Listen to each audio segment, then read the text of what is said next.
Emile Smith Rowe excels as Arsenal sweep aside uninspired Aston Villa. If Arsenal can maintain this level, they will change a few minds in short order. Aston Villa were shoddy here, but largely because Mikel Arteta's players made them so, outdoing them in every conceivable department and meriting a greater margin of victory. Where Arsenal laboured on Monday night, this time they luxuriated. Thomas Partey, Pierre-Emerick Aubameyang and Emile Smith Rowe were the beneficiaries, but every member of their team had the physical and technical beating of his opposite number. It meant Villa's recent hold over this fixture was brutally broken, and, on this evidence, anyone predicting that they present a threat to Arsenal in the Premier League's long-term pecking order may think again. They have lost 3 in a row, while Arteta can enjoy a return of 14 points from the past 6 games. A late goal from the substitute Jacob Ramsey, superbly taken though it was, flattered the visitors. Given the developing rivalry between these clubs, it was no surprise proceedings began with an edge. Villa were confident enough of their station to make 2 offers for Smith Rowe during the summer. In goal they could call on a keeper, Emi Martinez, whom Arsenal would rather not have lost, and there was always the added context that the previous 3 meetings had gone their way. Within 30 seconds of kick-off, Ollie Watkins, in wrestling Gabriel Magalhaes to one side after Aaron Ramsdale had collected the ball near his 18-yard line, had provoked a short-lived skirmish that occupied half the outfield players.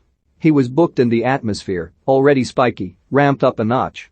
Arsenal have made a habit of fast starts here. This proved no exception and their lead was well signposted.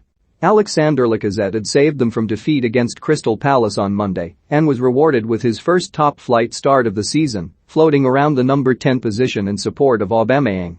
In the 4th minute, Aubameyang miscued an overhead kick from an awkward angle, and the ball ran to Bukayo Saka, whose cross had offered him the chance. Saka ballooned high and wide, but the tone was set.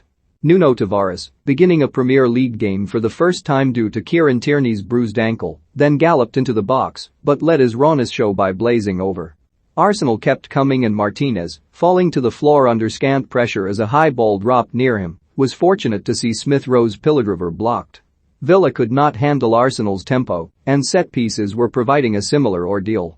Partey's wayward long-range shooting sometimes prompts ridicule, but 2 minutes before his goal, he came agonizingly close from 6 yards when jabbing against the post after Saka's free kick had been only half cleared. When he did score, the contact was messier. Tavares had seen another shot deflected wide and, from Smith Rowe's inswinging corner, Partey rose at the near post. He connected with shoulder rather than head, but Martinez was slow to react and the ball squirmed into his far corner. The lead was thoroughly deserved. If Arsenal had not quite matched the tornado that destroyed Tottenham, this was not far off. On the half-hour they should have scored again, when Tavares found Saka unmarked with a marvelously angled pass from the left. Saka allowed Martinez to save with his feet and Villa, second best to absolutely everything, were temporarily spared further damage. They kept courting it, though, and were punished again in added time.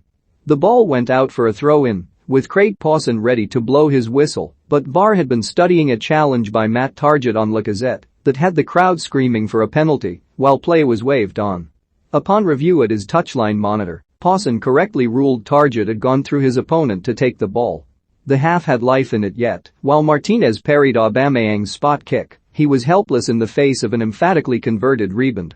Arsenal's task was to sustain this level of performance. Villa's was to improve dramatically on their poorest offering of the season. Dean Smith introduced Leon Bailey and the impact was immediate, if short-lived. Watkins tested Ramsdale at his near post and then, 6 minutes after the restart, Ben White made a crucial block from Danny Ings, but the hosts were always far crisper. The point was proved when Smith Rowe intercepted an undercooked pass from John McGinn deep inside his own half and then set off towards Villa territory. Within seconds, Tavares had played the ball into Aubameyang, whose first-time flick met Smith Rowe's lung-busting run down the inside left channel. While his finish owed something to fortune, the eventual shot hitting Tyrone Mings and going in off a post, the move was testament to the scorer's intoxicating mix of industry and sheer quality. The game was up for Villa, and, when they finally created a clear opportunity, Ramsdale saved from Ings to ensure they remained bereft of oxygen.